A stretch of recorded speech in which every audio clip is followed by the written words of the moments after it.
Hello, my name is Chris Bass. I'm an associate professor of neurology and history of medicine at the Mayo Clinic in Rochester, Minnesota.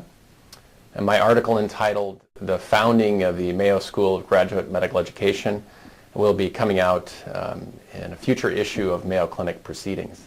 The Mayo Foundation for Medical Education and Research, which is really the precursor to the Mayo School of Graduate Medical Education, which I'll also call MSGME, originated in 1915.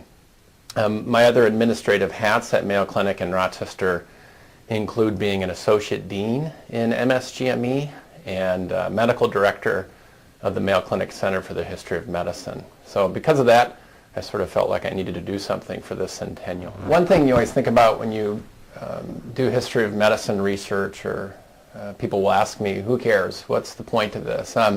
I think reflecting on the history of MSGME and the Mayo Foundation is useful in a couple different ways. One is, I think it shows the foresight and altruism of the Mayo brothers. They donated $1.5 million in 1915, and I think that those years were really a time when the Mayo brothers were decided to say, the Mayo Clinic is going to survive us and our descendants.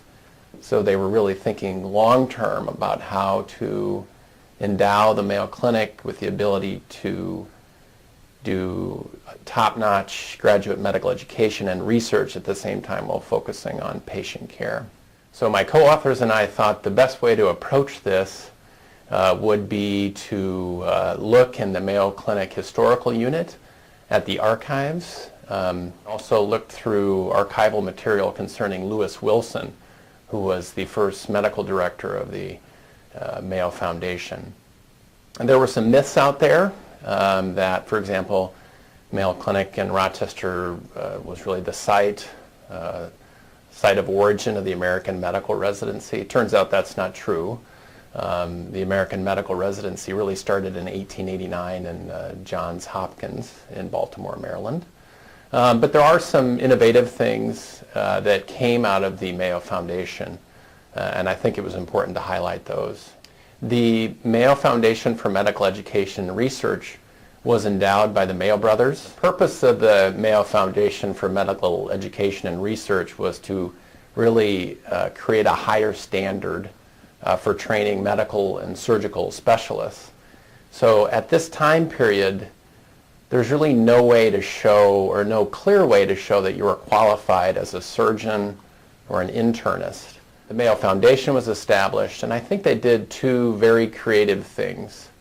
One was that they were able to link with the University of Minnesota, its graduate school, and allow trainees to pursue master's or PhD degrees in clinical medicine and surgery. Now that was very innovative. Before then, Mayo Clinic didn't have an academic affiliation. So when that started in 1915, it allowed trainees to get diplomas from an academic medical center. Lewis Wilson was a major figure in graduate medical education in America. And he was one of the folks who came up with this idea of PhD and master's degrees. But when it became clear that board certification was the way that physicians were going to prove that they were a properly trained specialist, he was fully on board. He was involved in the process of creating new boards, giving advice on how to do that. And he really felt it was important for specialists to help determine who else was qualified to be a specialist. The residency training program at Mayo Clinic was for 3 years. It was pretty rigorous. The requirements were that you have a medical degree, obviously, and also an internship before you came to Mayo Clinic for residency.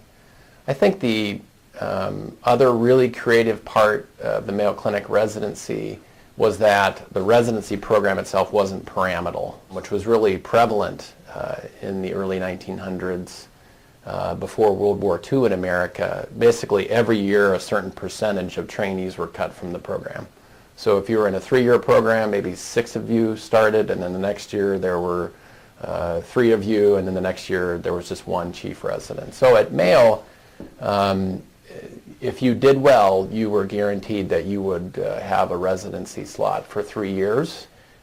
Lewis Wilson played a major part in this establishing this non-pyramidal residency. He was quoted as saying, culling occurred before appointment rather than after. He, as I already said, he was the first medical director of the residency program at Mayo. He has a very interesting background. He went to Teachers College in Pennsylvania and then went to medical school. Actually, he taught at a high school in St. Paul for all the years that he was attending medical school. And he graduated, he worked at the University of Minnesota for a while and then came to Mayo Clinic in 1905. And he's probably best known on the clinical side for helping establish the utility of frozen section. He was a member of the AMA's Council on Medical Education in Hospitals. He was a charter member of the National Board of Medical Examiners. He was a president of the AAMC. He was also the first president. He was also the first president of the Advisory Board for Medical Specialties. So that's quite a list of accomplishments. All those organizations and groups are around and very active in GME today. And he was really there, I think, when the cornerstone of the institution of the American residency was being laid.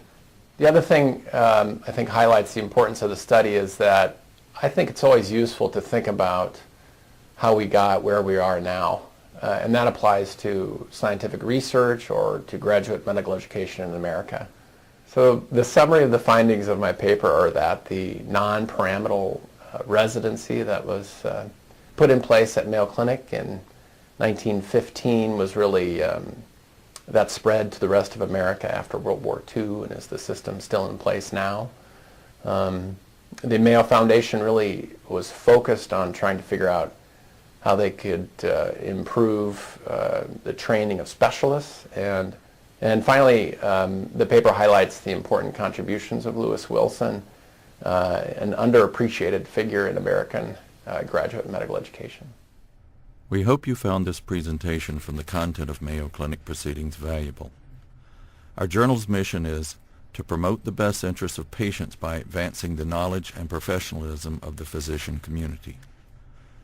If you are interested in more information about us, our homepage is www.mayoclinicproceedings.org. There you will find access information for our social media content, such as additional videos on our YouTube channel or journal updates on Facebook. You can also follow us on Twitter.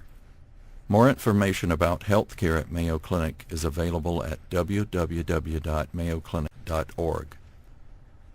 This video content is copyrighted by Mayo Foundation for Medical Education and Research.